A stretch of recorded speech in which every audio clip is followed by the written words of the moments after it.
Hola, muy buenas noches. Bienvenidos una vez más a Comunidad Creativa de Educación Libre Asociación Civil. Y estamos transmitiendo en vivo desde la ciudad de Cuernavaca, Morelos, en México.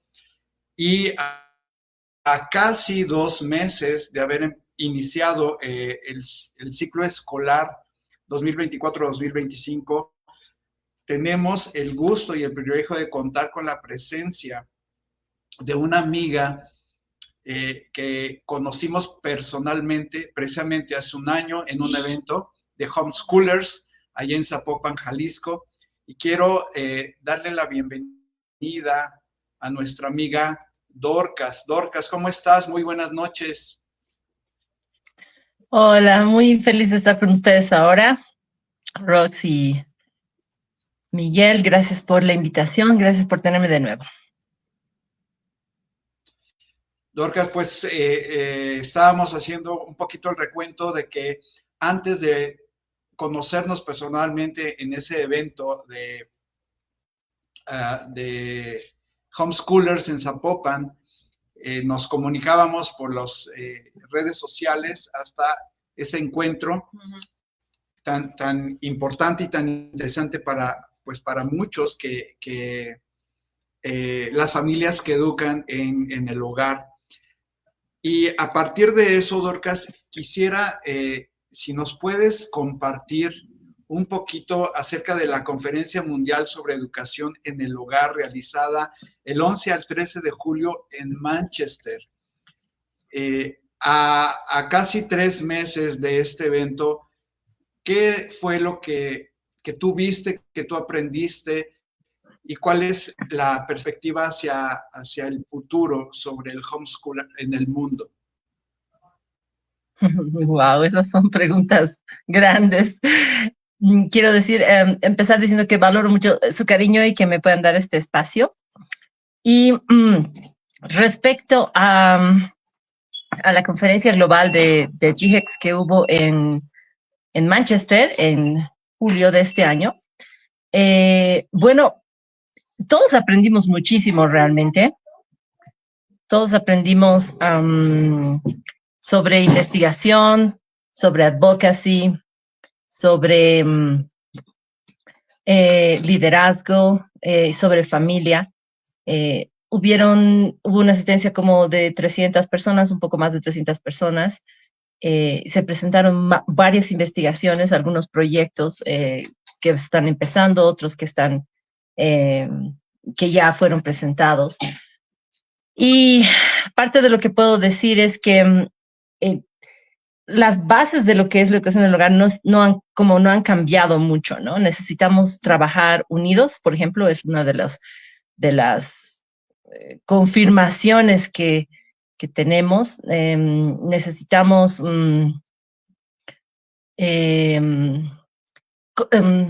unir las áreas, unir, por ejemplo, investigación con advocacy. La investigación es clave para el liderazgo, para el lobby y el advocacy. Acuérdense que el lobby es trabajo con las autoridades para cambiar marcos legales y advocacy es el trabajo hacia la sociedad para cambiar percepciones en contra.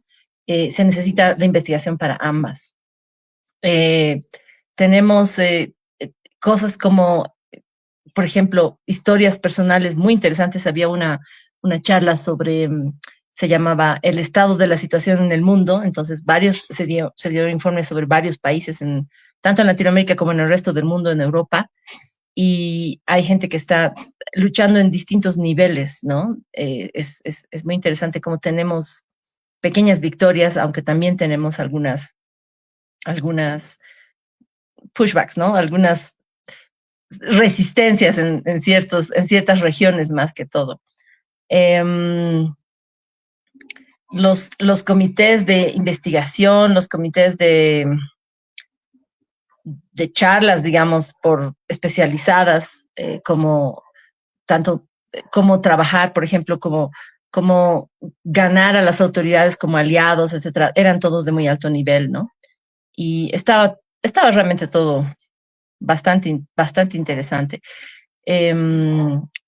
En las plenarias para la familia había mucha información, cómo aprenden los niños, cómo las familias fuertes forman comunidades fuertes, países fuertes. En la plenaria se habló bastante sobre por qué funciona, ¿no? Y yo era una de las personas que estaba hablando sobre la situación de Latinoamérica. Más que asistir en esta reunión en Manchester, yo estaba allá representando a nuestra región. Habían 3 personas de Sudamérica, una de Colombia, una de Brasil y yo. El resto eran todos europeos. Entonces, si he aprendido algo es que necesitamos más presencia latinoamericana en estos espacios, ¿no? El tema del idioma es una cosa que nos detiene. Una diputada mexicana estuvo invitada y habló sobre la situación legal en México. El tema del idioma es consistentemente un obstáculo para nosotros como región, para no poder poner más en conocimiento del resto del mundo lo que está pasando con nosotros, ¿no? Y también yo presenté para toditos ellos un proyecto de investigación que tenemos en Latinoamérica de 10 años, ¿no? Como GHEX queremos lanzar un estudio longitudinal de 10 años porque no tenemos un estudio así. Un estudio longitudinal nos va a decir, en el curso de 10 años, por ejemplo, si digamos, lo empezamos el año siguiente, en el 2025, y ese año hay chicos que están en el proyecto y se gradúan de educación en casa. En 10 años, ¿dónde van a estar? ¿Qué tipo de profesionales van a ser? ¿Cómo les ha ido en la universidad? Ese tipo de estudios. Y también si parte del estudio es un niño que está, digamos, de 5 años, que está empezando su vida escolar, igual, ¿cómo le va a ir en 10 años? Y los que están al medio, no sé si me explico. Entonces, un estudio longitudinal tiene niños de distintas edades a los que se siguen durante 10 años y eso construye un conocimiento. Porque si algo nos hemos dado cuenta como líderes en Latinoamérica es que necesitamos construir no solamente un discurso académico, sino un conocimiento, una base sólida científica sobre las bondades de esta forma de educación para poder defender.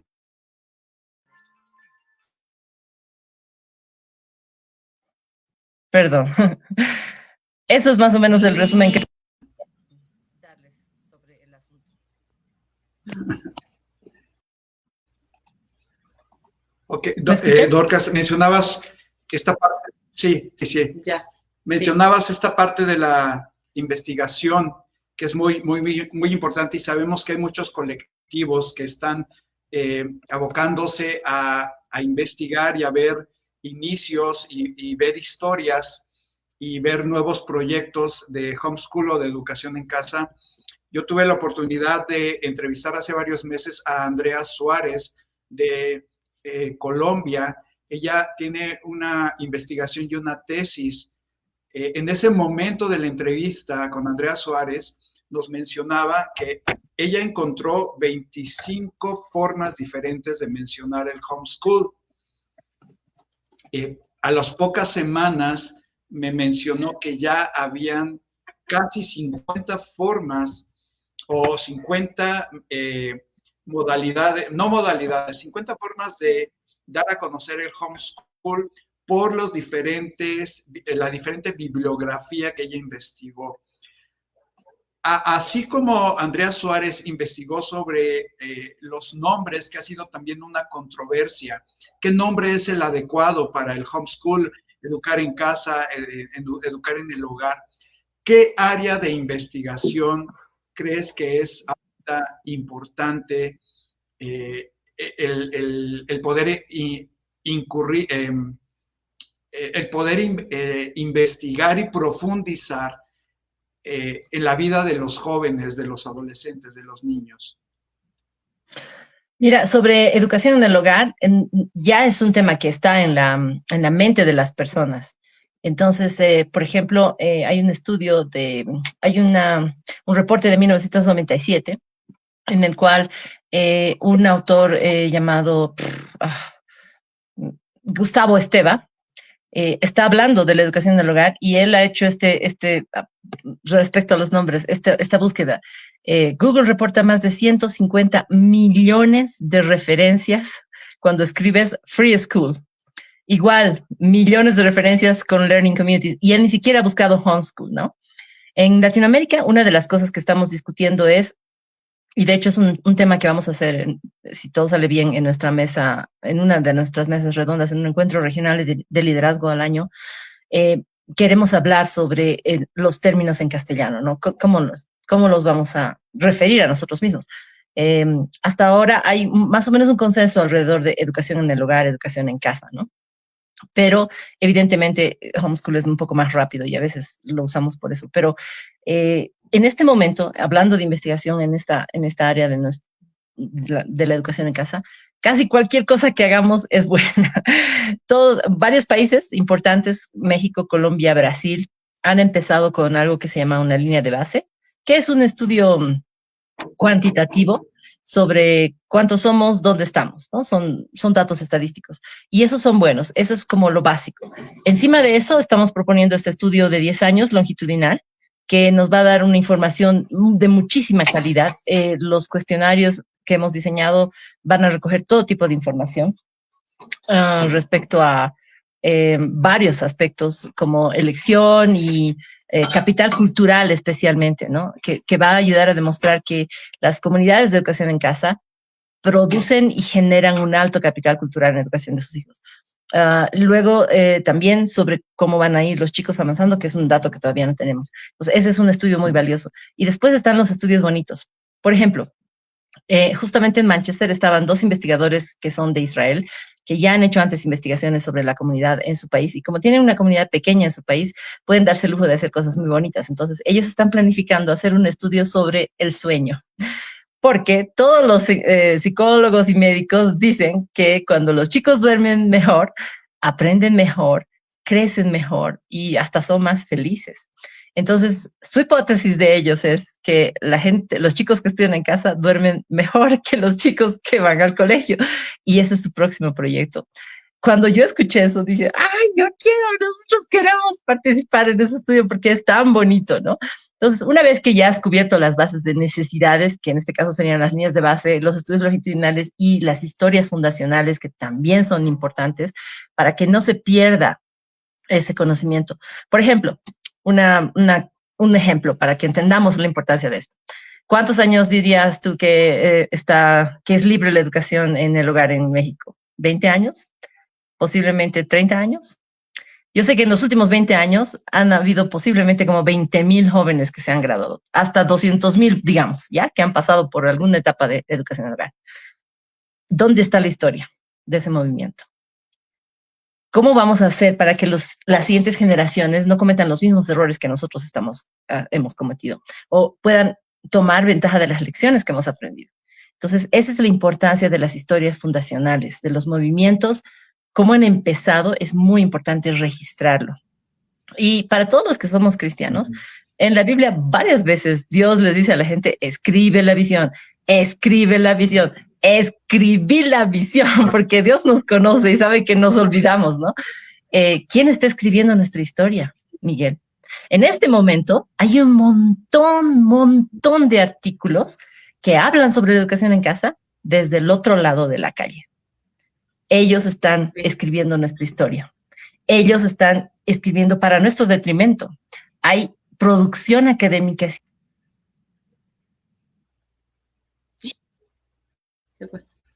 Entonces, eso nos muestra la importancia de que nosotros registremos nuestra propia historia. Pienso, porque de lo contrario, la única historia que va a quedar registrada es todo lo que nos acusan los que son los detractores del movimiento, ¿no? Y eso me parece no solamente peligroso, sino injusto, ¿no? ¿No te parece? Es injusto porque hemos luchado mucho por estas libertades. Así es. Sí, como dices, haber luchado, haber buscado, haber enfrentado las instancias que se oponen por no entender la riqueza que hay en la educación en casa. Y bueno, quisiera yo dar un pequeño salto al tema que hoy nos convoca Dorcas. Cuando estábamos platicando hace algunos días y el día de hoy, precisamente también estamos viendo en la educación en casa ciertas situaciones que necesitamos atender, necesitamos abordar, necesitamos el acompañamiento de otras familias para saber cómo enfrentar las situaciones como lo que hoy vamos a platicar más profundamente. Nos mencionabas sobre la sociedad del cansancio. Para ello, si me permites, quisiera dar una muy breve lectura a un texto. Espero no estarme adelantando a lo que nos vas a compartir, pero a partir de esta lectura quisiera que abordáramos el tema. Yo había puesto la sociedad del cansancio versus la sociedad de la autogestión, pero voy a leer este pequeño texto. Dice: cada época ha tenido sus enfermedades. Según el filósofo del cual nos vas a hablar el día de hoy, en el pasado se debían a las bacterias o virus, pero en el siglo XXI las enfermedades son neuronales. Depresión, trastorno por déficit de atención con hiperactividad, trastorno límite de personalidad o el síndrome de desgaste ocupacional. El motivo de estas enfermedades se debe al exceso de positividad, es decir, la libertad de poder hacer lo que uno quiera. La desaparición de lo viral implica la desaparición de la otredad. Lo que ataca al hombre no viene del exterior, sino de su interior. Retomando lo que hemos hablado, Dorcas, explícanos para poder ir entendiendo por qué se ha denominado a una sociedad como en la que estamos viviendo el día de hoy, o desde hace algunas décadas, la sociedad del cansancio.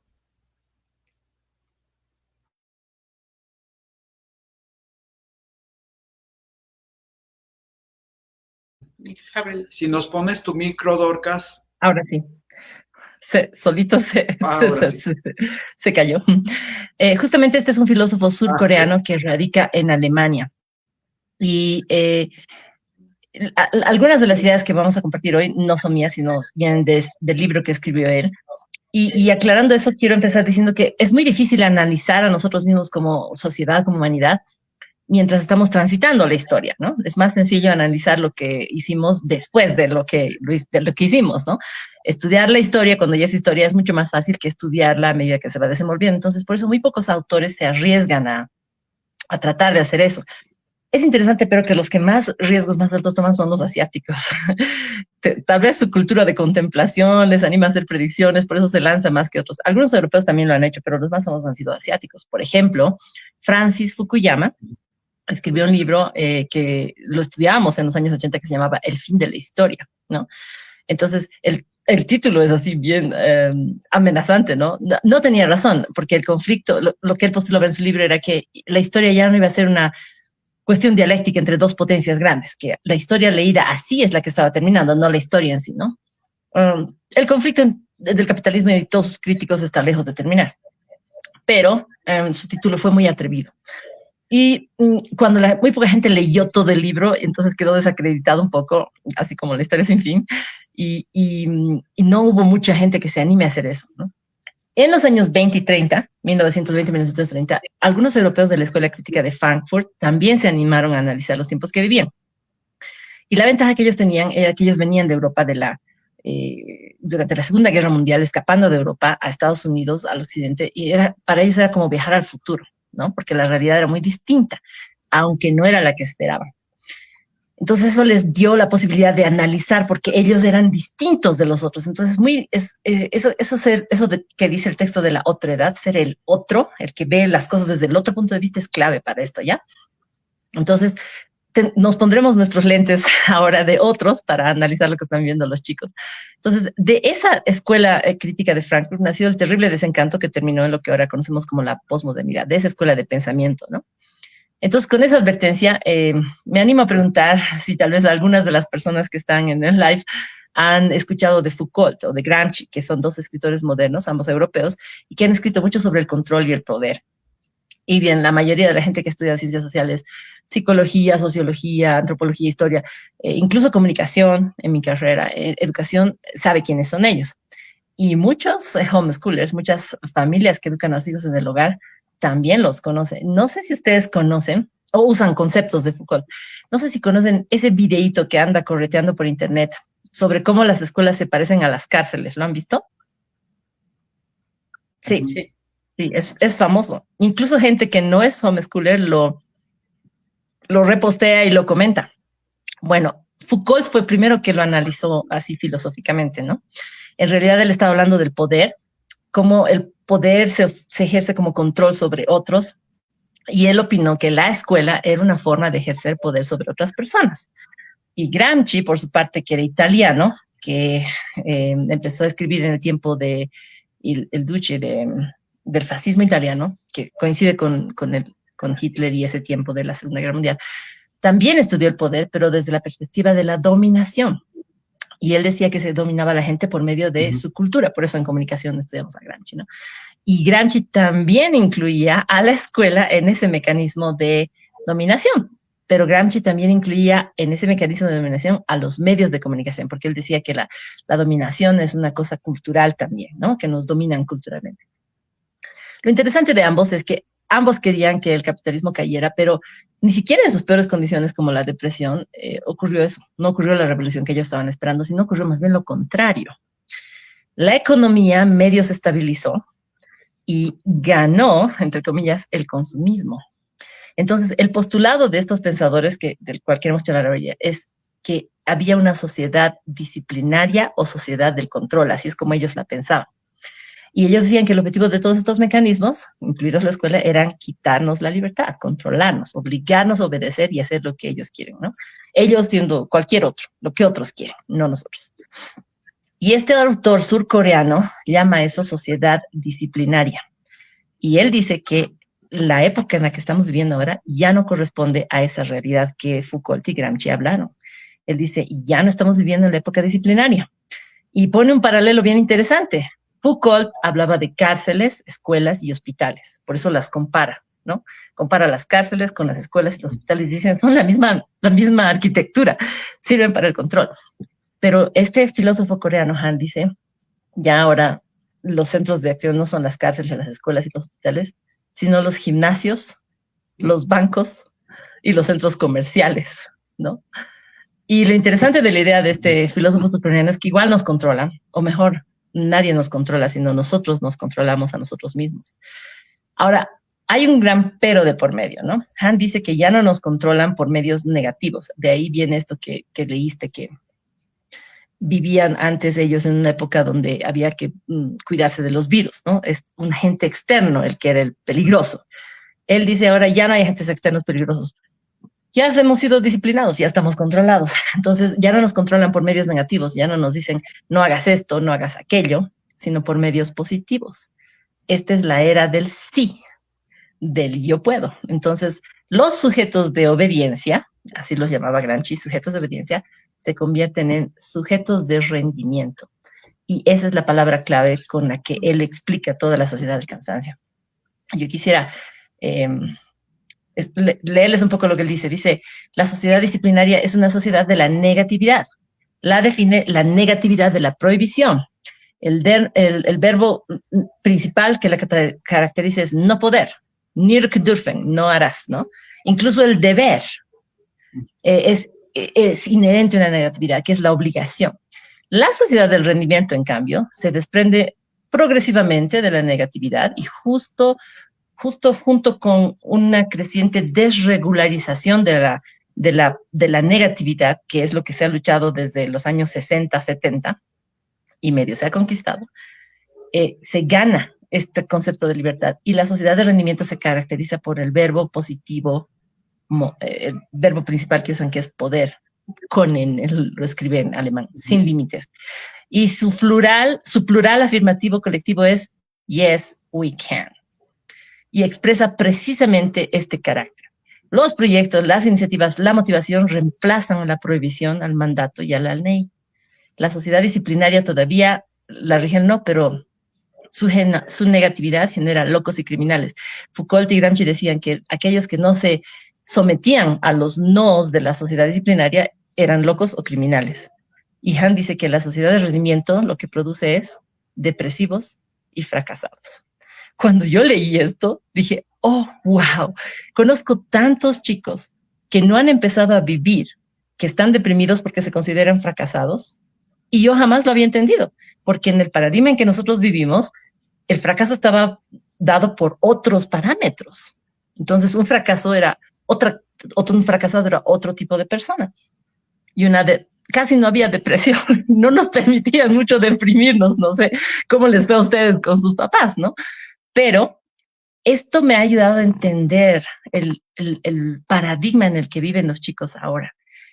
Entonces, esta generación que hizo la revolución hippie y los años 70, que fueron un consumo de drogas muy alto, y los años 80, que fueron una liberación femenina, luchó por librarse de estas reglas, de estas prohibiciones, de esta disciplina, y medio que lo consiguió.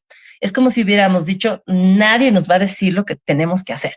Nosotros decidimos lo que tenemos que hacer.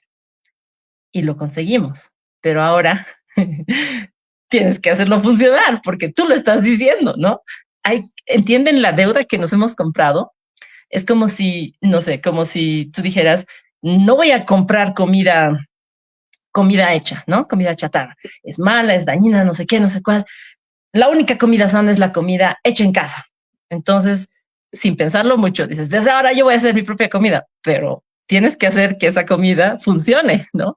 Y en esta trampa es en la que, sin querer queriendo, más sin querer creo, hemos dejado a la siguiente generación, ¿no?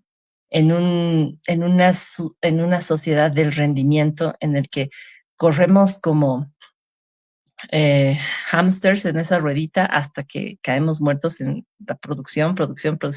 Y si ustedes se fijan, la sociedad misma, todos los elementos motivacionales que tenemos es hacia ser rentables o productivos, ¿no? Hacia el rendimiento. Todo el lenguaje empresarial es hacia el rendimiento. Todo el lenguaje empresarial, excepto, y por eso se las estudia a las compañías raras, ¿no? Google, que te pone un lugar de juegos y los van a estudiar. ¿Por qué? Claro, porque Google se ha dado cuenta que para poder ser creativos, la gente necesita espacios de pausa, de detenerse, que la productividad no es todo. Entonces, Han, el filósofo surcoreano, dice que esta es la explicación para que él encuentra para el eterno cansancio de la sociedad y que no solamente afecta, digamos, a los jóvenes, ¿no? Sino que hay muchos adultos que, aunque han sido jóvenes en la década de los 70, los 80, también sienten este cansancio porque la presión ambiental, societal, es hacia la producción, hacia el rendimiento profunda, ¿no? Y rescato 3 elementos del análisis de Han bien interesantes. Uno es por qué estamos tan cansados y él dice que es porque hemos despojado como sociedad, hemos despojado a la vida misma de significado, ¿no? Como tal vez ustedes bien saben, es toda esta escuela de Frankfurt, todos desde los años 20 a 30, ha ido inyectando en la sociedad un materialismo, ¿no? Entonces, cuando le dices a la persona que solamente es células y materias y nada más, y no tiene espíritu, eso le quita significado a la vida. Entonces, el efecto lógico es depresión, porque el ser humano no puede vivir sin significado, ¿no? Tiene que luchar por algo más grande que él mismo, que solamente la supervivencia. Entonces, Han, sin ser cristiano ni un hombre de fe, él dice que cuando matas a Dios, es decir, cuando quitas a Dios de la escena, la salud, porque como la vida misma, se vuelve la diosa, ¿no? Se vuelve el fin máximo. Entonces, díganme ustedes si no ven eso en la sociedad de ahora, ¿no? Una constante preocupación por la salud, una constante preocupación por el bienestar físico, ¿no? Él dice que la pérdida de creencias no solamente afecta a Dios como creer en Dios o a la realidad de creer en más allá, sino que hace que la vida humana se convierta en algo muy efímero. Y entonces, como nada es constante, nada es duradero, eso produce en el ser humano nerviosismo e intranquilidad, porque no tiene una idea eterna a la que aferrarse, ¿no? Dice, además, que si fuéramos animales, el animal tiene un sosiego propio del animal, ¿no? Pero el ser humano no puede estar tranquilo solo sobreviviendo. Al aislarlo de las religiones, al aislarlo de este temor a la muerte, de esta sensación de duración, esa narrativa general, lo que hace es que se refuerce un mensaje de fugacidad, ¿no? Y eso hace que la vida esté desnuda de significado. Y el trabajo en sí mismo ya no tiene significado más que generar para poder seguir comprando. Dice, se vuelven, como él dice, una narrativa que le da la obligación de que lo único significativo sea mantenerse sano, una vida necesariamente sana para seguir estando rendiendo, para seguir siendo productivo, ¿no? Y por eso él cita a Nietzsche y dice que cuando Dios muere, la salud se vuelve una diosa, ¿no? Tengo 2 ideas más ahorita que compartirles, pero creo que quieres decir algo. No, dale tú. Sí, mira, me viene a la mente el considerar, Dorcas, las diferencias que han vivido las diferentes generaciones.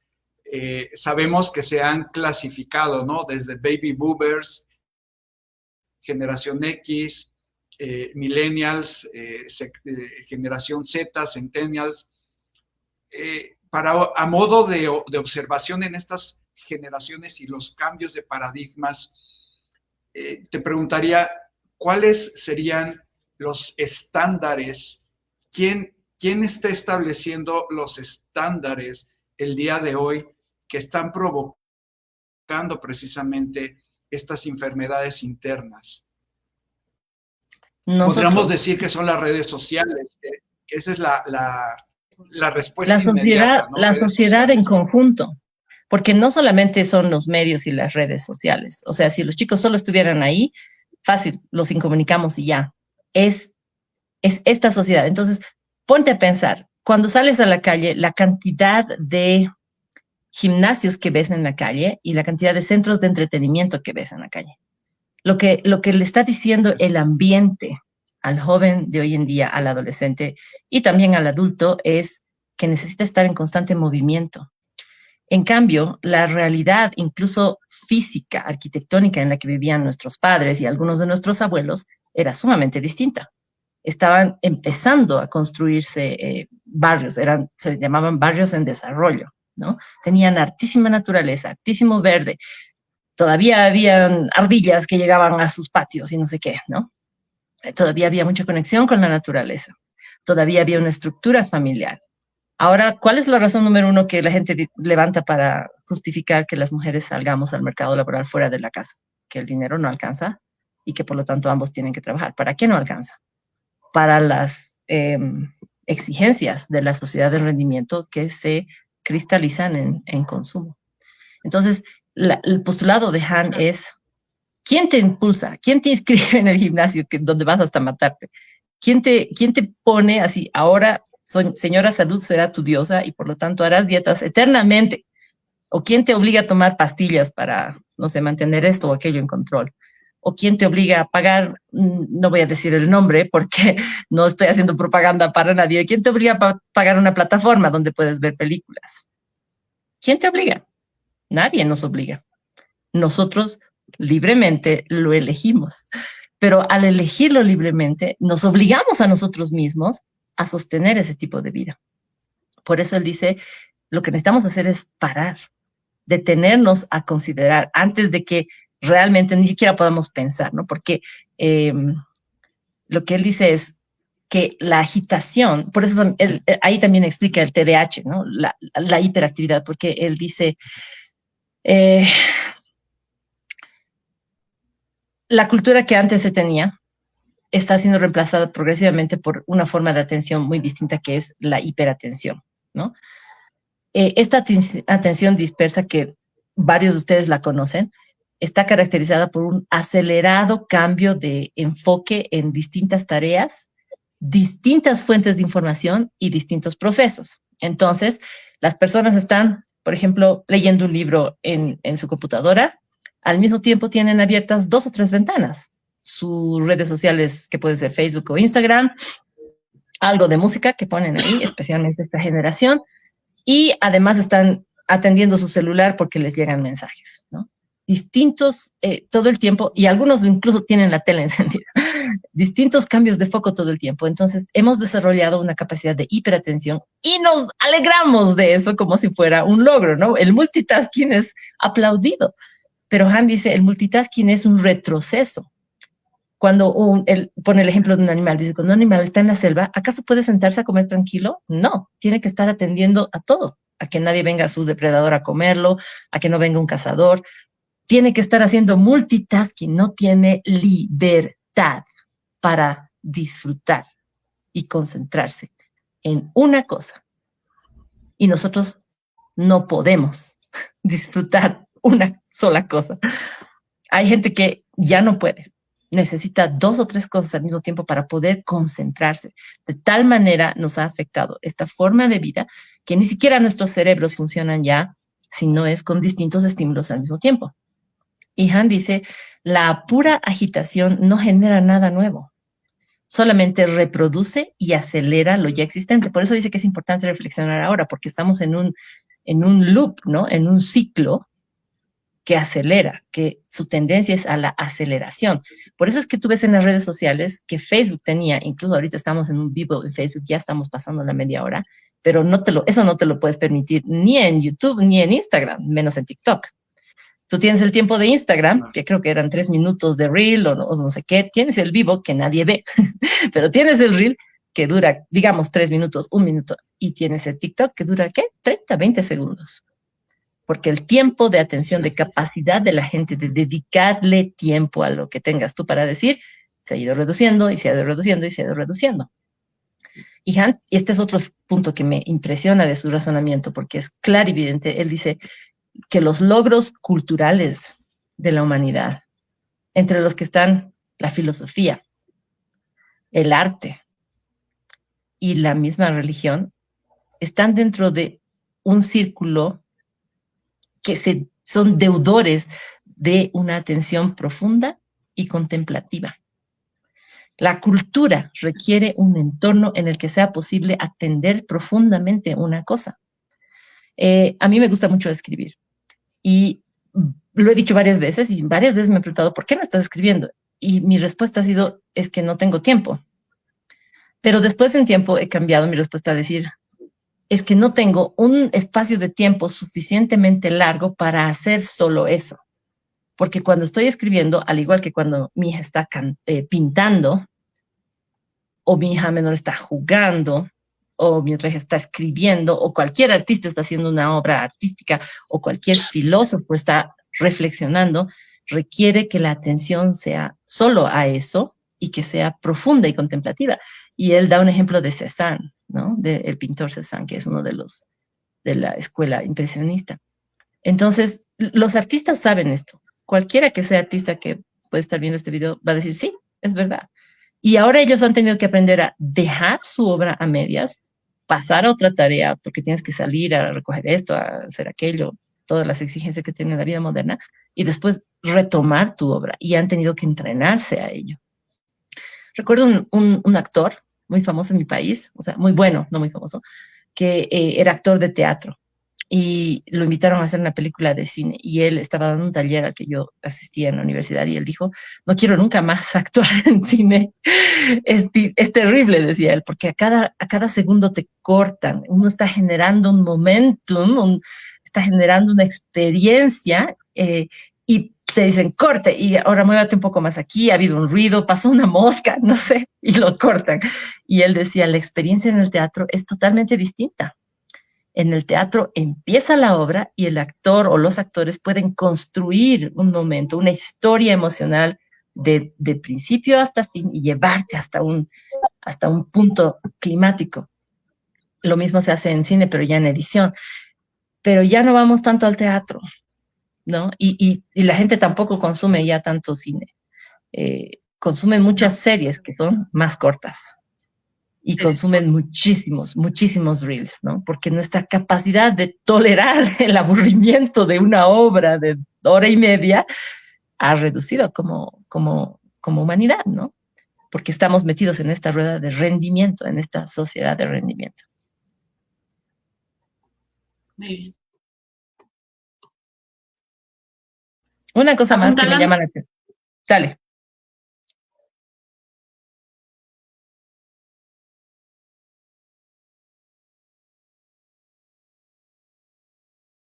Dale, Rox.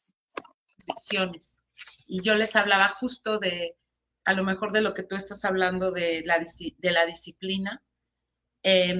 Sabemos que la libertad es elegir lo mejor, no solamente es saber elegir lo mejor.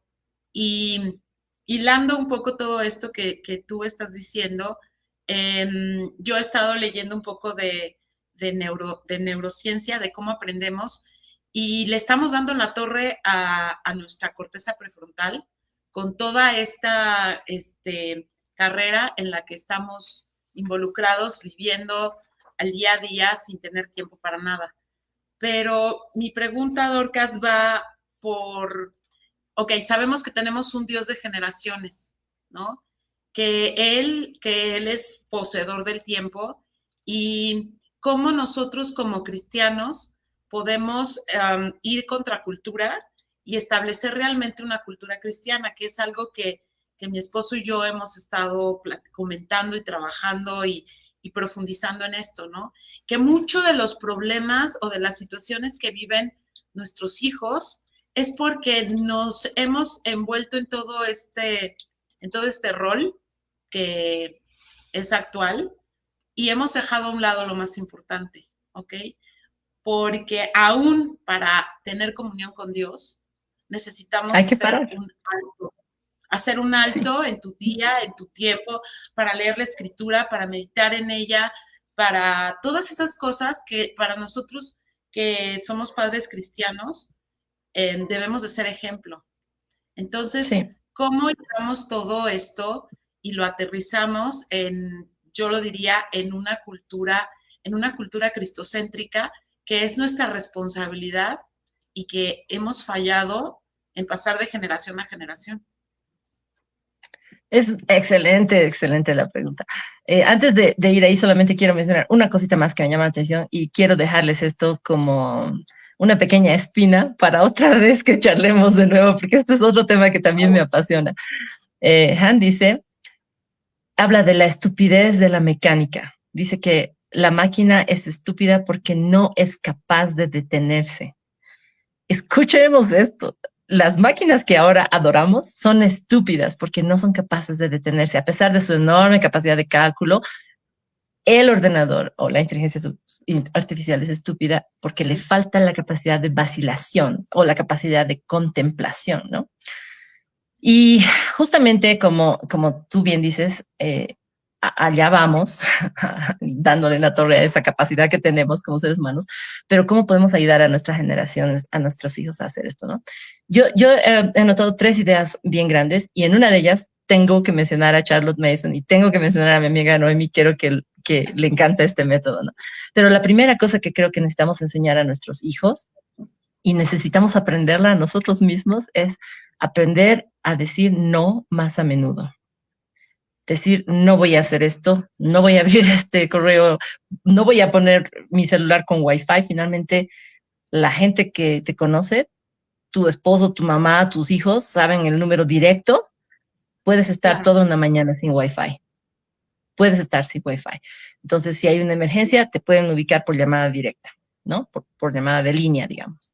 Entonces, decir no más a todas estas cosas que consumen nuestro tiempo y que a veces no tienen ninguna función de crecimiento, pero lo hacemos porque están disponibles. Ni siquiera tenemos la capacidad de decir por qué lo voy a hacer, sino simplemente lo hacemos porque están ahí, ¿no? Porque podemos, que esa es como la peor razón para hacer algo. Luego, una segunda cosa, y en decir no, digamos, está lo que dice la Biblia, ¿no? Todo nos es lícito, pero realmente no todo nos conviene. Y yo diría incluso no a darles tecnología desde muy temprano. Hay hartos estudios ya sobre eso. No se hagan a los locos. Métanse en internet y vean todo el daño que hace la tecnología en el cerebro de un niño, en el cerebro en desarrollo de un niño, ¿no? No solamente genera adicciones igual de adictivas que las drogas químicas, sino que genera otro tipo de comportamientos porque tiene ondas electromagnéticas y tal. Después, una segunda cosa que yo diría que necesitamos hacer es enseñarles a detenerse, a pausar, a contemplar y a mirar con atención. Y aquí es donde quiero rescatar el método de Charlotte Mason. Yo he sido muy crítica con Charlotte Mason porque justamente decía, ¿dónde entra en la modernidad Charlotte Mason? Porque eso es como una autora premoderna, ¿no? Qué bonito lo que me dice, ¿no? Que ir a la naturaleza y pintar y leer libros vivos, pero ¿y dónde está la tecnología? ¿Dónde está nuestra tecnología, nuestra teología de la tecnología como cristianos? Pues aquí está justamente, en lo opuesto. Y no debería sorprenderme porque Charles Mason estaba escribiendo en la época del boom industrial, ¿no? Sabía lo que era meterse en la ruedita de hámster. Había visto a la gente en las fábricas vivir de pie y morir de pie. Entonces sabía. Por eso su énfasis es detenerse y mirar con atención. Hay una gran diferencia entre mirar y mirar con atención. Y la verdad es que la única forma que nosotros como entes modernos, humanos tecnologizados de esta época, la única forma en la que logramos a veces detenernos por antonomasia es yéndonos a donde no hay señal de Wi-Fi, ¿no? Y eso es la naturaleza. Entonces, en la época, esa es una cosa de las que no me gustaba de Charles Mason, que ella decía, salir al parque, ¿no? Ir al bosque. Y el bosque, claro, para ella estaba a 5 minutos. Para nosotros ahora el bosque puede ser que esté a media hora. Pero debemos ser intencionales porque la naturaleza tiene otros ritmos que les hace mucho bien a nuestros hijos. Entonces, necesitamos combatir con fuego, ¿no? Tú vas a llevar a un niño de, digamos, 4 años que desde sus 2 años ha tenido acceso a la tablet y al celular de la mamá. Entonces, trata de llevarlo a un día de campo y hacerle recoger semillas de árbol. Se va a morir de aburrimiento. Está bien. El aburrimiento es generador de creatividad. Está bien que se aburra. Le quitas el celular, apagas el Wi-Fi de la casa. Si tienes que bajar la palanca de la electricidad, lo haces y se van a aburrir. Está bien que se aburran. No sé dónde no nos dimos cuenta que estar aburridos no es parte de los 10 mandamientos. 11º mandamiento, no estaréis aburridos. ¿De dónde lo hemos sacado? ¿En qué parte se nos ordena que estemos siempre ocupados y entretenidos? Porque esta generación de jóvenes ni siquiera solamente está preocupada por no ser productivos, están ocupados en ser entretenidos. Entonces, el aburrimiento no es lo peor que les puede pasar. De hecho, genera procesos creativos impresionantes. Investíguenlo, también la información está en red. Y la tercera cosa que yo haría es necesitamos ayudarles a descansar más. Ahora, aquí parece que hay una contradicción, porque como son una generación deprimida, duermen harto. Entonces uno dice, ¿cómo es que descansar más si duermen tanto? Pero dormir no es descansar, ¿no? Especialmente si tienen aparatos electrónicos cerca. Eso interfiere con sus ondas de sueño, no llegan al sueño, especialmente si no duermen a las 9 de la noche, como creo que casi nadie ya duerme en este tiempo. Para estar bien dormido a las 9 de la noche y que te llegue tu etapa REM a las 10 de la noche, tendrías que estar acostándote desde las 8 de la noche. Eso no ocurre ya en nuestros tiempos. Entonces necesitamos ayudarles a descansar más. Y eso es más fácil de hacerlo en relación con la naturaleza, pero también necesitan un descanso a nivel ontológico, ¿no? Un descanso emocional, un descanso espiritual. Eso solamente se lo puede encontrar en Dios, y yo pienso, porque el sentido de significado que una relación con Dios te trae es totalmente opuesto al sentido de rendimiento. O sea, Dios no le caes mejor a Dios porque hagas más cosas, o porque estés más ocupado, o porque hagas bien las cosas. No puedes manipular a Dios con tu productividad. Por lo tanto, entrar en una relación con Dios te va a ayudar a descansar, porque no se basa en tu rendimiento. A quien le importa tu rendimiento es a tu jefe y posiblemente a algunos de tus profesores en la universidad. Y sin embargo, mientras más descanses, mejor va a ser lo que produzcas. Porque si estás demasiado lleno y abrumado de toda esta información, pasa exactamente lo que dice Han, ¿no? Tu cerebro se chispotea, para citar a un célebre mexicano, y dejas de producir ideas importantes, ideas de calibre, ¿no? Y te vuelves simplemente un repetidor de reels, un recompartidor de enlaces, ¿no? Uno que se dedica a volver a compartir lo que otro pensó. Un consumidor, en vez de una persona que produce ideas. Creo que si hacemos esas 3 cosas, podemos ayudarles un poco. Ok. Dice Marushka, pero no necesito de la filosofía de CM, no sé qué sería CM, para decir Charlotte que Mason. No. Charlotte Mason, sí. Pero yo le diría a Marushka, lamentablemente hay personas que que se están levantando y dándonos los consejos De Charlotte Mason, Sí. que son necesarios y que son importantes. Ahí tenemos a Agustín Laje con su libro Generación Idiota, ¿no? Vino Agustín Laje para ponernos a pensar en esto que tú nos estás hablando. Obviamente la perspectiva o el enfoque que da Agustín Laje es parecido, pero desde otro ángulo. Desde otra perspectiva, otro ángulo, pero y él le menciona, si no la generación cansada o del cansancio, está hablando de la generación idiota, y pues para y no que... se refiere a los jóvenes. No. No O se sea, refiere a los jóvenes, sí. pero yo te quería preguntar, Dorcas, antes de darle lectura a otro comentario que nos están haciendo, ¿qué pasa con las familias modernas que terminan una jornada escolar y continúan con las clases extracurriculares, karate, natación, gimnasia, música, repostería? ¿Qué tan perjudicial realmente pudiera ser cargarlos de estas actividades y que muchos de los niños y jóvenes a veces no quieren?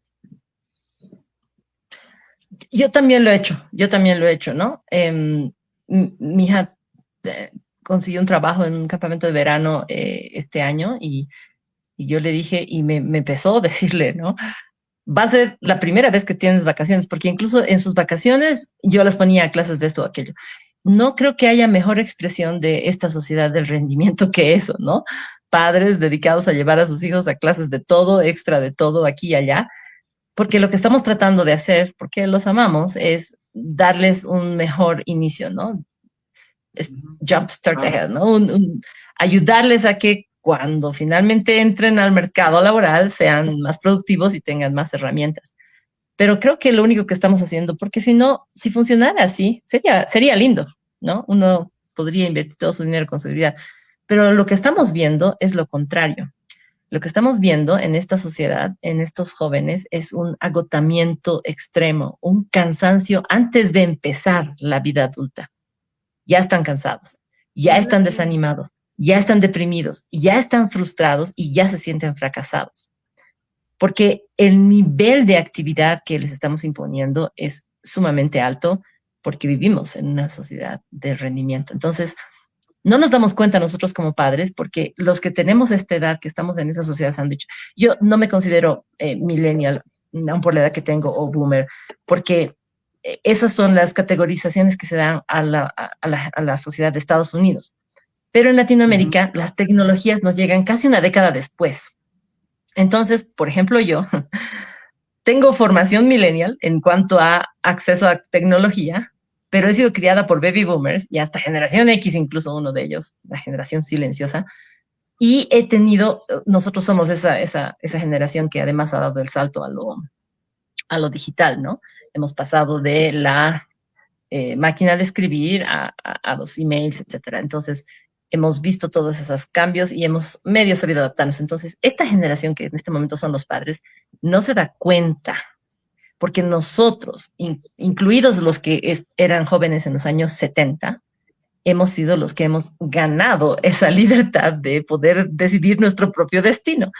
Pero al dar ese paso, al decidir soltarnos de las exigencias de las otras generaciones y decirles, nosotros nos vamos a autodeterminar, lo que hemos comprado ha sido la obligación de que nuestra autodeterminación sea un éxito. Y al querer que nuestros hijos se autodeterminen exitosamente, los abrumamos con exigencias ni siquiera nuestras, ¿no? Y ellos mismos se abruman. Por eso se sienten fracasados. Y tú los miras y dices, pero ¿por qué te sientes fracasado? ¿Eres inteligente? ¿Eres capaz? ¿Por qué? Porque la medida de exigencia personal que tienen ellos en sí mismos internalizada es mayor. O sea, ni siquiera hay un límite. Ni siquiera hay un límite. Igual que en la sociedad de la disciplina no había un límite para la obediencia, ¿no? ¿Cuán obediente debes ser? ¿Como Auschwitz? ¿Cuán obediente debe ser? ¿Como Alemania nazi? ¿Cuán obediente debe ser? No había un límite para la obediencia. Igual, en la sociedad del rendimiento no hay un límite para el rendimiento. ¿Cuán productivo debe ser? La idea es hasta donde puedas, hasta donde des. ¿Por qué? Porque medimos el éxito en términos económicos. Y el éxito económico no significa felicidad. Entonces, la ventaja que tenemos los padres, sea gente de fe o no, seamos cristianos o no, es que amamos a nuestros hijos. Y en América Latina, la familia es todavía un valor. Y si algo te puedo decir que he recogido de Manchester es que los latinos amamos a las familias, amamos a nuestra familia. Entonces, podemos rescatar que lo que queremos es su felicidad, no solo que sean productivos y rendimiento. Es verdad que si son productivos y rinden bien, posiblemente van a tener alguna ventaja económica, pero la verdad es que el mercado laboral al que ellos van a llegar está tan deshecho que igual van a patalear. Igual van a patalear. Yo vi por ahí una producción en la que decía mi abuela a sus 25 años comprando su casa propia con sus 2 autos y no sé cuántos hijos, ¿no? Y sin ¿cómo se llama? Sin empeñar toda su vida en esto, ¿no? Y ahora yo no puedo ni siquiera pagar un apartamento. No solamente la vida se ha encarecido, sino que las exigencias de nuestra sociedad han cambiado, el mercado laboral ha cambiado. Entonces, ni que les diéramos $1,000,000 a cada uno para empezar, antes de que salgan a la vida adulta, les ayudaría. Van a tener sus luchas.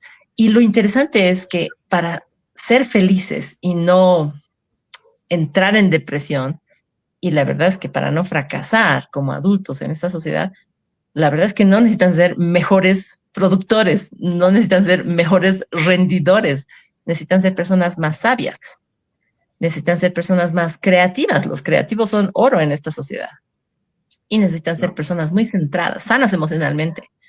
Entonces, si ponemos ahí nuestros ahorritos, si ponemos en esa canasta nuestros huevitos dorados, nuestra apuesta, les vamos a hacer un bien, ¿no? ¿Qué produce sanidad mental, emocional?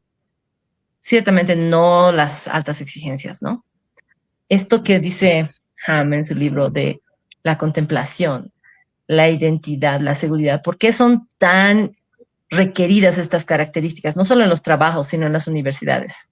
¿Por qué cuando vas y llenas un perfil laboral, la gente quiere saber qué tipo de persona eres, no cuánto sabes, no cuántos cursos has pasado, no cuántas habilidades tienes? Miran tu lista de habilidades, pero quieren saber qué tipo de persona eres. Entonces es carácter, es carácter. Así es. Y ahí deberíamos poner nuestros énfasis.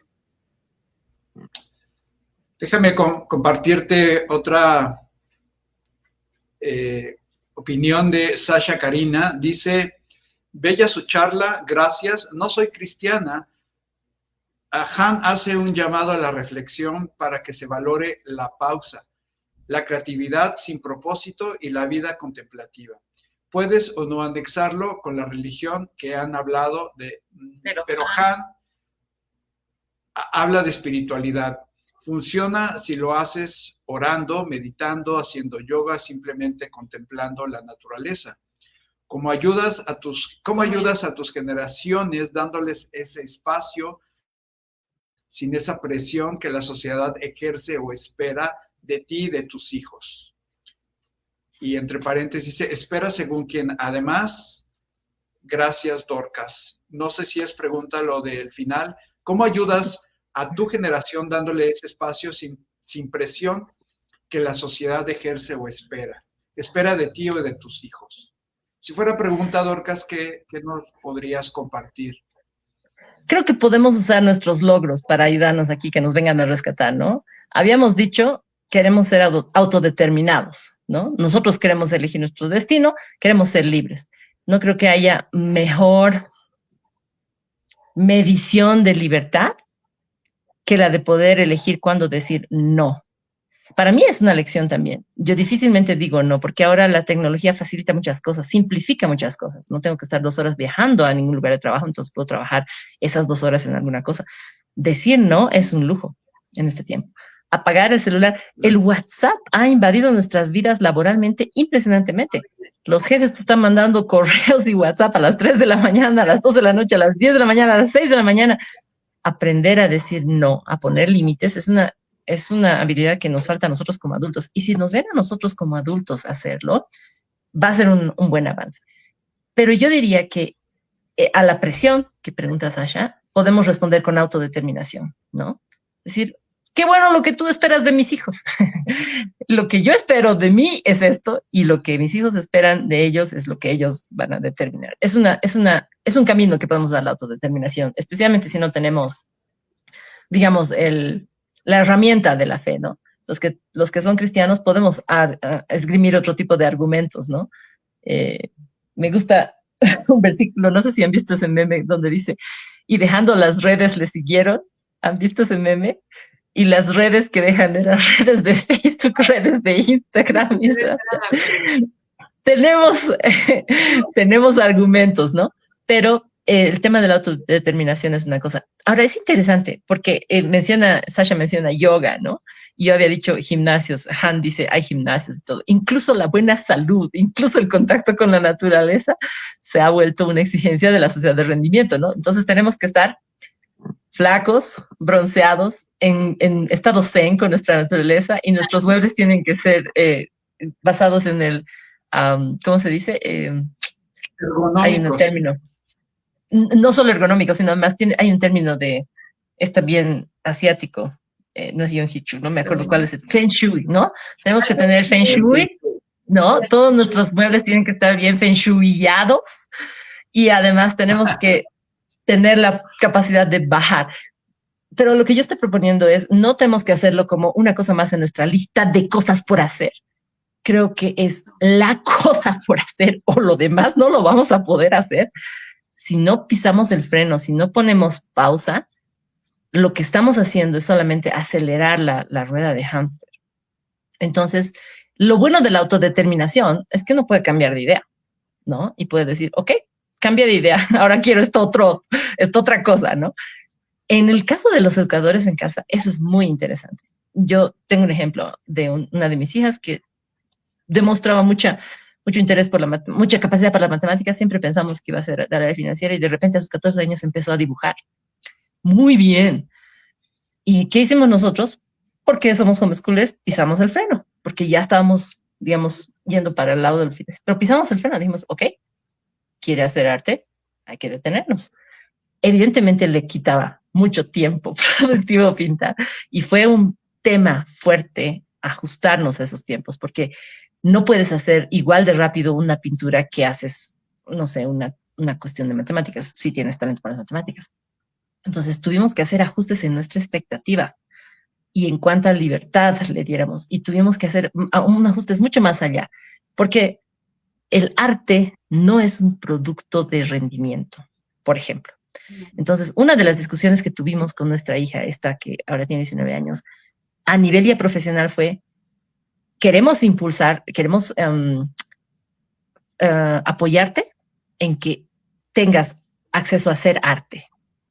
Pero si vuelves el arte tu profesión, lo vas a meter a la rueda de hámster. Te vas a obligar a que seas productiva en eso. Y quizás vas a perder aquello por lo que amas, el arte. Qué terrible, porque pocos son las personas que tienen dones artísticos. Entonces, incluso a ellos los hemos catalogado, los hemos obligado, ¿no? No sé si ustedes tienen amigos pintores. Yo tengo algunos amigos que son pintores. Tienen otros ritmos por completo distintos y muchas veces han sido perseguidos como si fueran irresponsables, vagos por eso, porque no entran en este ciclo de productividad y rendimiento de la rueda de hámster, ¿no? Sus ritmos son completamente distintos. Pasa lo mismo con otros artistas, escritores, el famoso bloqueo del escritor. ¿De dónde viene? En realidad el escritor no está bloqueado, es su ritmo. Bien, el bloqueo, el término bloqueo del escritor, viene del editor que tiene que vender otro libro y que lo tiene que presionar para que artificialmente el escritor siga escribiendo, porque es una gallina que pone huevos de oro. Y entonces tienes escritores escribiendo basura porque se vende rápido, porque son bestsellers o no sé qué, y no están profundizando, ¿no? Obviamente también tenemos los escritores profundos, más bien, todavía los tenemos, pero son otros ritmos. Y por eso recurro de nuevo a la naturaleza, porque no puedes obligar a la naturaleza a correr otro ritmo. No importa lo que le hagas genéticamente, el árbol va a crecer en el tiempo que tenga que crecer. No le puedes aplicar ningún fast forward para ver cómo ha crecido de aquí a 2 años. Tienes que esperar. Por eso también pienso que, por ejemplo, los huertos urbanos son un aprendizaje bien importante para nuestros chicos. Aprender a esperar los ritmos de la naturaleza, que son otros, les va a ayudar con paciencia. Se van a recontra aburrir. Ponen su semilla y al día siguiente van y quieren ver una planta, ¿no? Porque no tienen paciencia. Aprender esos otros ritmos puede ser muy, muy importante. Dorcas, perdón, me estoy saltando aquí. Mispa Educación, gracias por la enseñanza, nos ayuda a reflexionar como padres. Y Marushka nuevamente nos dice, eso que dices, Dorcas, acerca del arte es interesante. A mi hija le gustaba mucho la música, toca el violín, entró al conservatorio de música y se está estresando mucho por los muchos exámenes y está dejando de amar la música. Wow. Ha pasado mucho, escucho mucho de eso. O sea, uno de nuestros pobres chicos muestra algo de talento y a la rueda, ¿no? Corra lo más rápido posible. El chico termina odiando aquello que amaba. ¿Por qué? Porque ciertas cosas no son demasiado, no voy a decir santas, especiales como para meterlas en la rueda de hámster, ¿no? Finalmente, la rueda de hámster lo único que hace es darnos más, ¿no? Para poder comprar otro par de zapatos porque hay uno más bonito, para poder renovar. Yo odio las renovaciones de celulares. Apenas me estoy acostumbrando a un celular y ya sacan otro. Lo odio. ¿Por qué? Este me sirve muy bien. No necesito uno nuevo y nos obligan a seguir comprando y a seguir consumiendo. Ahora, yo creo que en este momento no podemos meternos a una revisión, ¿no?, teórica sobre el consumismo y por qué compramos y el capitalismo. Este es el mundo en el que vivimos, pero hay cosas que podemos hacer. Una de ellas es retomar otros ritmos, aprender, por lo menos, si no podemos hacerlos parte de nuestra vida. Yo he luchado hace muchos años que quiero tener una huerta. No estoy lográndola, se me mueren las hierbas. Solamente las, ¿cómo se llaman estas hierbas malas? Esas nomás sobreviven, pero las hierbitas que yo quiero, las de cocina, las que me gustaría usar para cocinar, se me mueren. Soy medio inútil para criar plantas, pero sigo intentando porque quiero aprender otros ritmos, ¿no? Que no sean el de la nueva película, la nueva miniserie, la nueva. Algunas cosas no nuevas me interesan. Me encantan los libros antiguos. Me encantan los libros usados, aprender a enseñarles a nuestros hijos a disfrutar de algunas cosas que sus abuelos hacían y disfrutaban.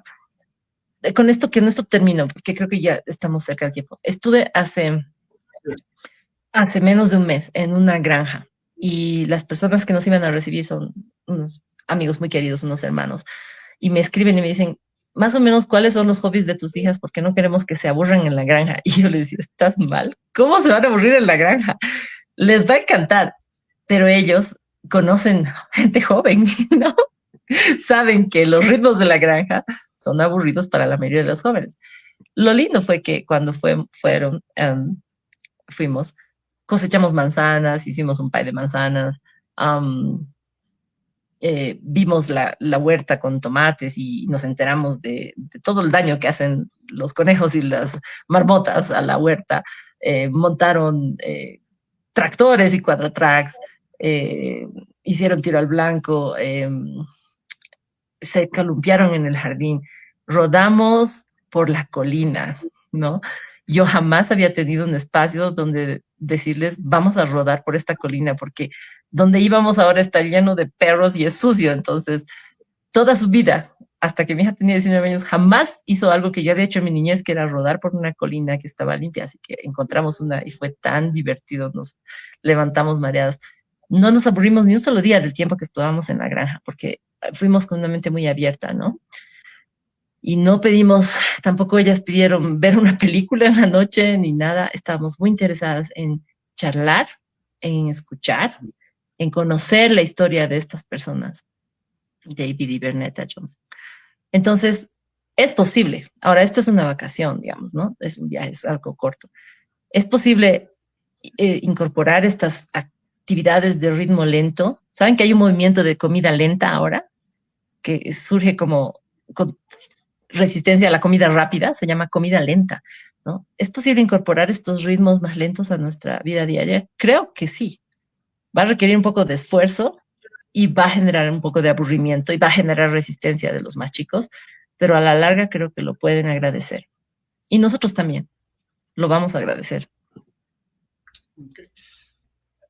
Te pregunta Juan Sedano, al cual le mandamos un saludo, y también si está por ahí Tania. ¿Cómo se puede competir contra la rueda del hámster si todo está establecido a estar en esa rueda? Sí, es verdad, es verdad. Yo creo que podemos hacer pequeñas resistencias.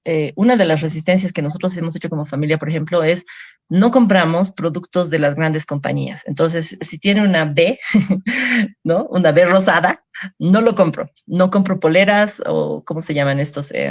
Estuches de lápices o gomas o no sé qué, de esa B y la A y la R y las letras que le siguen. O de cualquier gran compañía. Tampoco han tenido princesas, ¿no? No compro cosas que tengan títulos, porque ellos a mí no me pagan para hacer propaganda para su marca.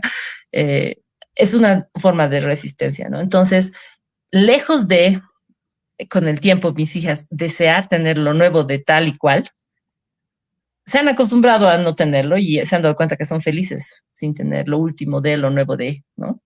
En algunas cosas no he logrado convencerlas, por ejemplo, en tecnología, una de ellas les gusta lo nuevo de...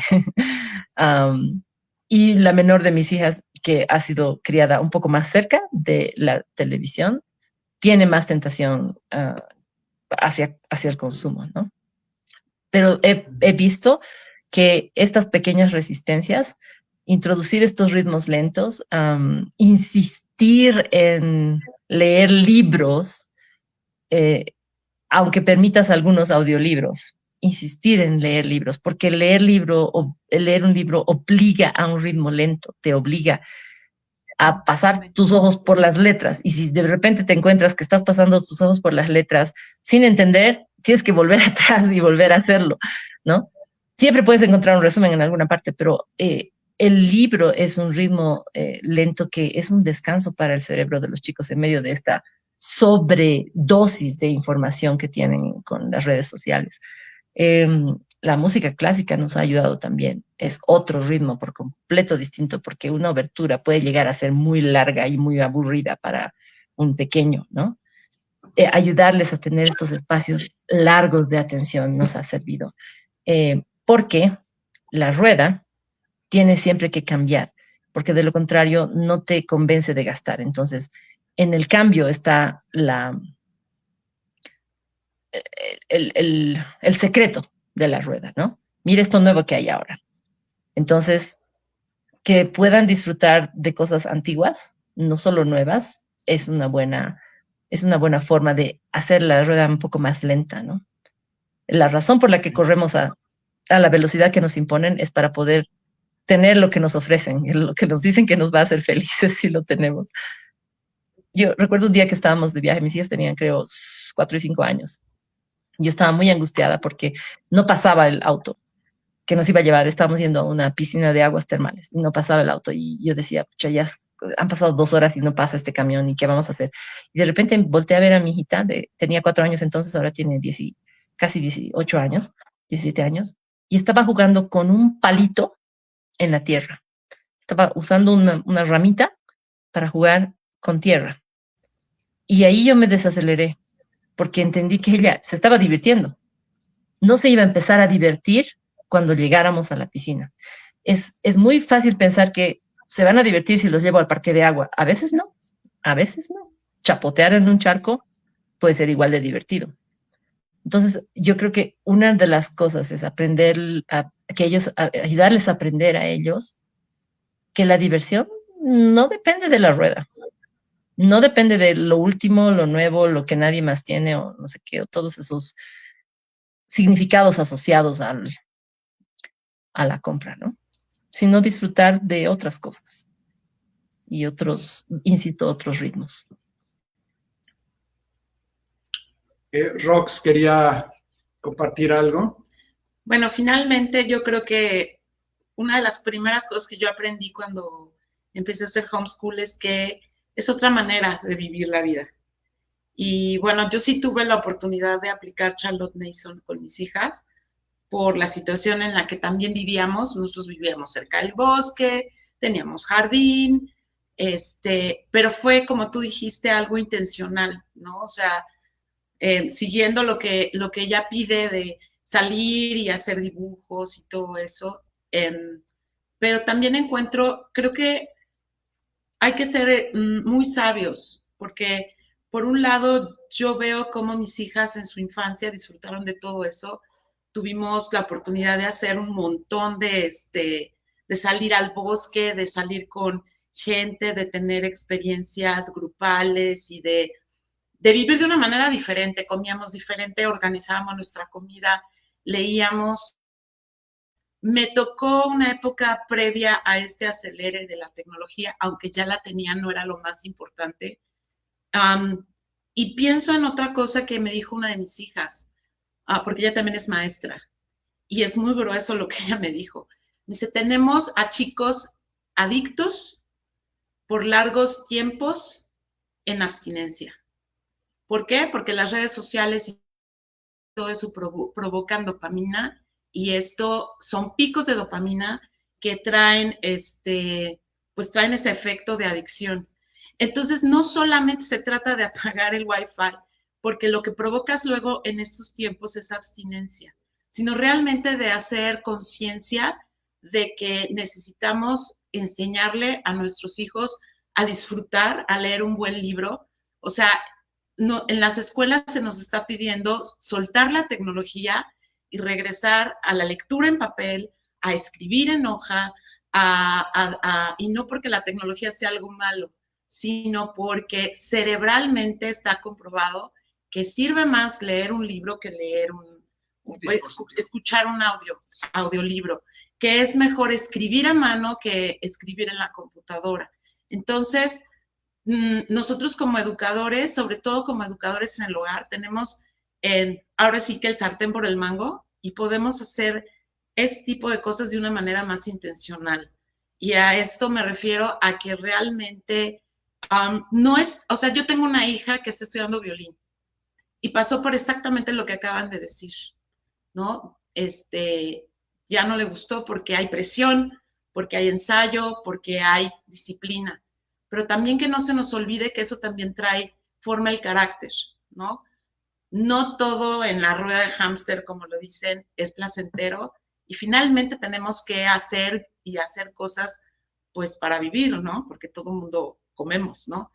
Entonces hay quien tiene la bendición de poder vivir de una manera más tranquila, de una granja, de lo que sea, pero aún eso lo tiene que hacer con trabajo, y el trabajo es disciplina, el trabajo forma carácter, el trabajo. Entonces, sí ser muy puntuales y muy equilibrados en que no todo, que la contemplación es muy importante, pero que también el trabajo es importante, y que el trabajo es virtud, y que el trabajo implica cosas que son muy importantes para la vida de un adolescente. Y el hacer cosas difíciles también les produce placer, también les produce carácter, también los hace crecer como personas. Entonces, sí, es así como que bien, no sé, lo veo como ser sabios, ¿no? Entender la diferencia entre una y otra postura, porque tampoco podemos decir, ¿no? Dejamos, no, y nos vamos todos a un kibutz, al campo. Esa era una de mis críticas al método, ¿no? O sea, esto es como para que yo me vaya a comprar una granja y viva ahí, aislada de la realidad, y no se puede, la mayoría de nosotros no puede. Justamente la contradicción en la que viven ellos es que la rueda de hámster apunta al máximo placer, ¿no? Todo lo que ofrece esto es más placentero, y la mentira está justamente ahí, porque si bien estamos hechos para disfrutar cosas, lo que te dice la rueda es, si trabajas más, a la larga vas a poder disfrutar de cosas, ¿no? Pero es que ese a la larga casi nunca llega, porque se sigue postergando, porque se sigue postergando. Es disfrutar el camino, la felicidad es disfrutar el camino. Por eso es una contradicción. O sea, porque además de ello, la felicidad son momentos, no es un fin. No son cosas. Sí. Entonces, por eso también es una contradicción para ellos, porque ellos se dan cuenta de que están, o sea, me estás diciendo que tengo ahora 18 años y cuando tenga 68 voy a poder disfrutar. No me conviene, ¿no? ¿Por qué me ofreces esto? Entonces, ellos también se dan cuenta y desde ya entran cansados a la batalla. Entonces, creo que es muy valioso lo que dices sobre el trabajo. Sí, definitivamente. Y esforzarse por las cosas, hay que hacerlo, es muy importante. Pero creo que en este punto lo único que yo quería enfatizar por lo que hablé de Jaime es cómo estamos conceptualizando el tiempo, ¿no? Y que algunas cosas bellas toman tiempo formarse, ¿no? Los diamantes toman tiempo, ¿no? Los árboles, las montañas toman tiempo. Las personas toman tiempo. Formarse una persona toma tiempo. Formarse una montaña, que se forme una montaña toma tiempo. Que crezca un árbol toma tiempo. Que un diamante se forme toma tiempo. Que este niño se forme toma tiempo. Entonces, lo que sí pienso que no debemos hacer como padres es tratar de acelerar ese proceso pensando que va a ser una ventaja, ¿no? Ahorita hay muchos estudios de que recién se están haciendo de lo mejor es acelerarlos, o sea, introducirles, por ejemplo, a la lectura a los 2, 3 años o enviarlos a la universidad a los 15, 16 años es realmente lo mejor. Recién se están haciendo estudios, porque ha habido un momento que se los ha mandado, ¿no? A los 17 años a la universidad, porque ya, o a los 15 años a la universidad, porque ya podían. Entonces, recién se están haciendo los estudios de decir, tal vez no es lo mejor, ¿no? Empujarlos desde tan antes. Entonces, valorar este tiempo. Claro. Dorcas, pues yo te agradezco mucho que nos hayas permitido este encuentro nuevamente de charla, de convivencia, aunque sea virtual. Esperemos vernos muy pronto en alguno de los eventos que se hagan por ahí. Nos inviten a dar talleres, nos inviten a dar conferencias junto con Dorcas. Y nos gusta mucho estar haciendo este tipo de cosas. Quiero concluir, Dorcas, haciéndote la misma pregunta que le hice a Laura Mascaró hace más de medio año y que me decías que a ti te hubiera gustado que también te lo preguntara en la primera entrevista, pero ahora tienes la oportunidad. Ahora con todo esto que hemos hablado, y parece ser que podemos escribir un libro acerca de la rueda del hámster, muy reflexiva, ¿no? Muy práctica y de apoyo. Pero sí te quiero preguntar entonces, Dorcas, ¿qué le recomendarías a las madres jóvenes que quieren empezar a educar en casa? ¿Cuáles serían 3 recomendaciones muy puntuales de familias de madres y padres que son jóvenes, 25, 28 años, y quieren iniciar educar en casa? Mi primer consejo creo que sería, destruye tu celular con un martillo. Esta generación depende mucho esta generación joven depende mucho del Internet y aunque hay recursos increíbles, a veces son abrumadores. Recuerdo una mamá que estaba justamente comenzando, no era tan joven, y un día me llama y me dice, estoy en la esquina de tu casa, en mi auto, ¿puedes salir? Y la encuentro en su auto llorando porque me dice, hay tanto en Internet, no sé qué usar con mi hija, no sé por dónde empezar. Entonces, mi primer consejo sería, no empieces viendo todo lo que disponible que hay para ahí tratar de decidir qué voy a hacer, ¿no? Sino empieza por el lado contrario. Empieza por tratar de conocer quién es tu hijo, quién es tu hija, quién es esta persona que Dios te ha encomendado criar y que va a tomar tiempo criarla. No quieras acelerar sus procesos. Eso se llama crianza respetuosa también, ¿no? En lugar de estarlo empujando por la vida, ya produce, ya crece, ya madura, respetar sus tiempos. Somos muy respetuosos de sus tiempos para dejar los pañales, pero no somos respetuosos de sus tiempos para decidir quiénes son, ¿no? Ese sería un primer consejo, entonces, no empieces por el lado contrario. Los recursos que hay en todo Internet son herramientas para lograr un objetivo. Entonces, tu primera pregunta debe ser, ¿cuál es mi objetivo en criar este niño? Habíamos dicho, un buen objetivo es carácter. Un segundo consejo que yo tendría sería, trata de, en lo que estás conociendo a tu hijo, trata de no aplicar, o a tu hija, aplicar sobre él expectativas ajenas, ¿no? Muchas veces cuando estamos empezando, la familia, incluso uno mismo, lo que pensamos que debe ser la sociedad, no sé, un poco nos encarcela, ¿no? Y pensamos que tiene que esto o aquello, ¿no? Tiene que saber tal o cual, ¿no? Tiene que, a tal edad ya tiene que estar haciendo esto o aquello. Pero todas esas categorías son, ¿qué es la palabra? Son arbitrarias. Son arbitrarias. Y ya los mismos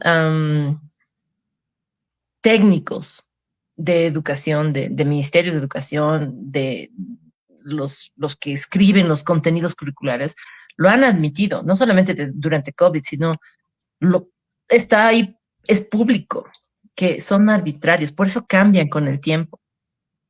Por eso es que cuando mi papá estaba en la escuela, le enseñaban latín y debate.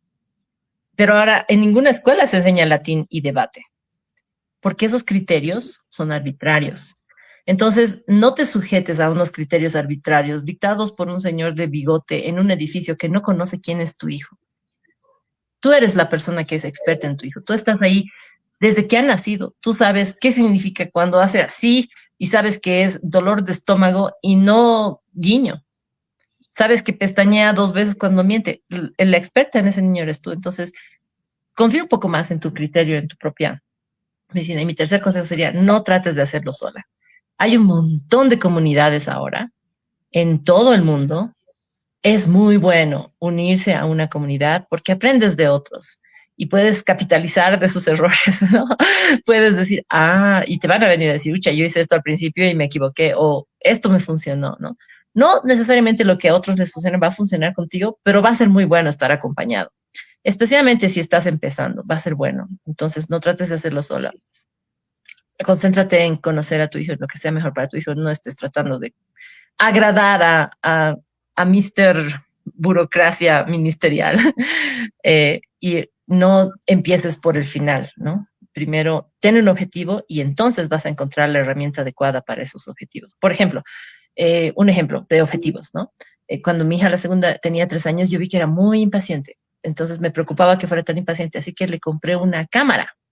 Ese fue el único producto de marca que compré porque no habían cámaras para niños entonces. Y usé la cámara como una herramienta para enseñarle paciencia. Y le dije, si quieres sacar una foto del pajarito, tienes que quedarte muy quieta porque el pajarito se va a asustar si tú te mueves. Entonces, ahora ella es una excelente fotógrafa y los bichos posan para ella. La herramienta fotografía no fue el currículum que yo elegí primero. El objetivo era ayudarle a ser un poco más paciente. Y la fotografía fue la herramienta por la cual ella logró eso. Entonces, primero el objetivo y después la herramienta, no al revés. Wow. Bueno, pues para concluir, mira lo que nos dice Sasha. Bello, no más, por este tipo de charlas no destruyo mi celular con un martillo. Okay, muchas gracias, Sasha. Muy puntual este consejo. Y pues, Dorcas, muchísimas gracias nuevamente. Ustedes deben de saber, Dorcas está a 2 horas de uso horario. ¿Sí? Creo que ya son las 10:30 ya en Bolivia. Acá todavía es temprano, 8:30. Pero por respeto al horario de Dorcas, damos por terminada esta interesante charla. Ahí estará subida, bueno, se queda en el Facebook y la subiremos en YouTube. Gracias por seguirnos, gracias por estar atentos a la siguiente charla. Más o menos en un mes estaremos teniendo una siguiente charla con un invitado que ya ha estado con nosotros o un nuevo invitado. No se pierdan la interesante charla que vamos a tener con Miguel Ángel Alcarria en el mes de enero. Ustedes ya lo conocen. Y pues, Dorcas, si gustas dar algunas palabras de despedida para nuestra audiencia. No, nada más, muchas gracias. Gracias a ustedes, Roxanita y Miguel, por confiar en mí por decir, porque yo les digo, uy, no saben lo que aprendí, y ustedes dicen, a ver, eso me bendice mucho, me anima mucho, y gracias por su fidelidad, ¿no? O sea, no sé si la gente sabe, ¿no? Lo que significa lo que ustedes hacen, porque ustedes ya terminaron, ustedes podrían estar dedicándose a, a, a ir a, ¿cómo se llama el lugar de la playa? Acapulco, no, Acapulco no. Acapulco, sí, ¿no? Era Acapulco, no sé. Y aquí Cancún, están. Los Cabos. Sí, cualquiera de esos. Ustedes tienen varias muy bonitas. O a ver lo que sea, ¿no? A estar consumiendo sus propias intereses ahí y están aquí apoyando a las nuevas generaciones. Así que gracias, gracias. Eso es muy valioso para nosotros. Es muy valioso. Entonces, nada más. Gracias. Gracias, Dorcas. Y pues pueden seguir a Dorcas en sus redes sociales. Pueden seguir a Roxana en su podcast, Cambiando y Permaneciendo, que ahí está en Spotify, Cambiando y Permaneciendo. Y pues una vez más transmitimos desde la ciudad de Cuernavaca, Morelos. Ahora sí podemos decir que más allá de nuestras fronteras. Y quiero concluir, si me haces favor, Dorcas, de leer,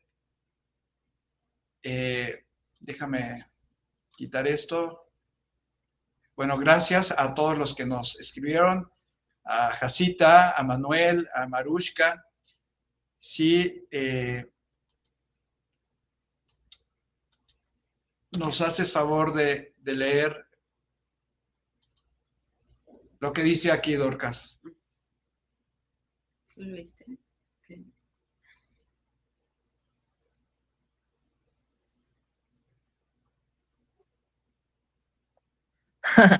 Está genial. Ay, ¿por qué? Está terrible.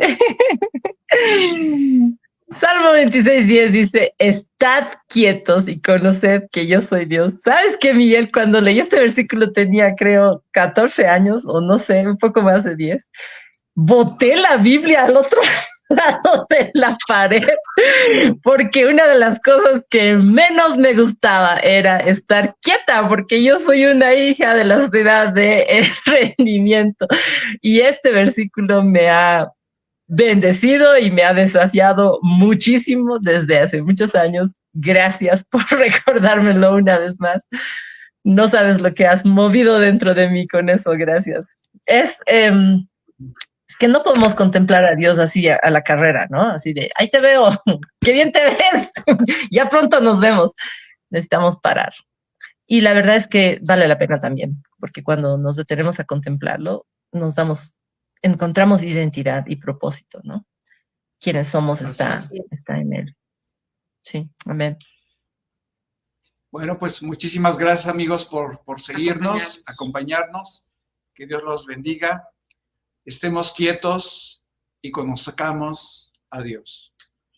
Que Dios les bendiga.